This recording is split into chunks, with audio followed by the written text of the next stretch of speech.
علا کا معنی ہوتا ہے پر. علا کا معنی کیا ہوتا ہے؟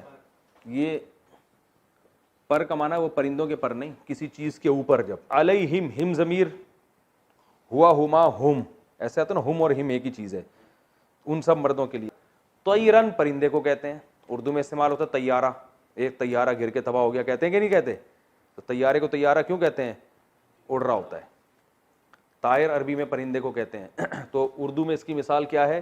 طیارہ, جہاز. علیہم طیرن, اللہ نے ان پر پرندے بھیجے, یہاں مراد جمع ہے, پرندے بھیجے. ابابیل, جھنڈ کے جھنڈ. ابابیل کسی خاص پرندے کا نام نہیں ہے. ابابیل جو ہے نا, یہ ایک مشکل لفظ ہے جو اردو میں استعمال نہیں ہوتا. ابابیل اصل میں جمع ہے ابالا. ابالا, ابالا کہتے ہیں لکڑیوں کی ایک گٹھڑی.